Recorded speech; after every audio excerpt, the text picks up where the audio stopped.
Hey everybody, it's Kristen, sports dietitian, certified personal trainer, and owner of Elite Nutrition and Performance, here with you today to talk about collagen. So, collagen, I have some right here, is a supplement that you've probably heard a lot about. It's a huge thing now in the nutrition market, and there's lots of different collagen powders out there, and you may be wondering what in the world does collagen do, and I'll tell you, collagen is actually really great for your skin, your hair, your nails, aging. We actually start to lose collagen as we get older, but it's particularly important for athletes that have an injury. So it can, one, help prevent injuries, but it can also help to repair any injuries that you might have. And so collagen is, like I said, widely found in powders like this one. So this is Vital Proteins. You can add this to your coffee, or you could add it to any type of juice or whatever. But you don't have to do this. You actually can get collagen from real food. And I'm gonna show you how to do that today. So I'm gonna make collagen with bone broth. So I actually do this all the time. So we typically use, when we make chicken, I use a whole chicken, and I buy an organic whole chicken because it's significantly cheaper.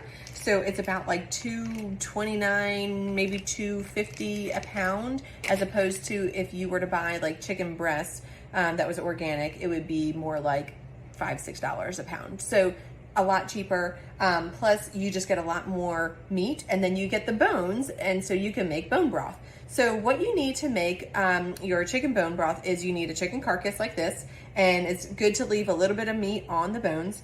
You're going to put it in a Dutch oven just like this. So this is a stoneware Dutch oven. So basically a Dutch oven is something that has a lid that is oven safe, and you can put it in the oven. So what I'm going to do is I'm going to put my chicken carcass in here in my Dutch oven, and right now I have my oven preheating to 450 degrees, and I'm going to roast the chicken carcass so it gives this nice caramelized flavor, and then it will help with making my bone broth taste really, really good. But while I'm waiting for that to preheat, let me show you what bone broth actually looks like after it's made. If you can see this, it kind of looks like, almost like Jello, is kind of gelatinous, which is kind of disgusting, but once you warm it up, it's not like that at all. It just warms down, or melts down to like normal broth. So if you were to buy bone broth in the grocery store, it's not going to look like that, which kind of makes me feel like it's probably not real bone broth, but you might pay a lot of money for it. So just be wary of it. So this is a really, like, it's basically free, easy thing that you can do, and it doesn't require any of your time except for it being in the oven. You actually are going to leave it in the oven for about 24 hours. So what I do is I put it in the oven, and then I let it go all night long.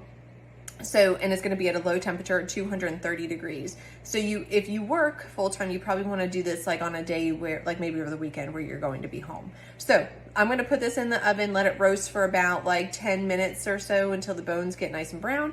And then I'll be back with you and I'll show you how to do the rest. Okay, my bones are nice and roasted. So here, this is what they look like when it's all said and done. So I roasted this at 450 degrees. It probably took actually about 20 minutes, not 10 minutes. So you just want it to have like a nice brown crust on it, and then you can start adding your ingredients. Just be careful if you are using a stone or a cast iron Dutch oven that you don't add cold water to this when it's hot, because it will crack it. So you want to wait for it to cool off. But my ingredients that I'm going to add are carrots that I've just broken up. So I have 2 carrots here that I'm just going to throw in. I'm going to add an onion. Also, I have celery. I just use the inner parts that I'm probably not going to eat anyways. Throw that in there. Make sure it all fits down in there nicely. Peppercorn. I'm going to add probably about a tablespoon of peppercorn. And then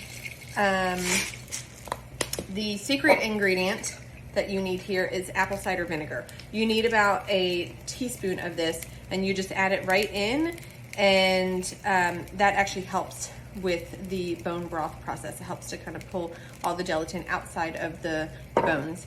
Otherwise, if you don't put that in, it won't actually do that whole feel. You'll just have nice broth instead. So now I'm gonna fill this up with water, just cover it, and then put it back in the oven at 230 degrees. And that's gonna take 24 hours, and I'm gonna leave it there.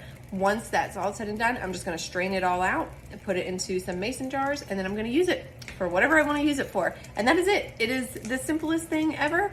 And like I said, it's basically free after you have bought your whole chicken and you've eaten the chicken off of it.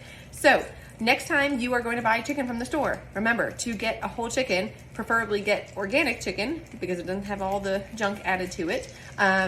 It's a great way to help prevent your injuries and also heal injuries that your athlete might have. Have a great day, and please like and share this video. Thanks for watching, guys.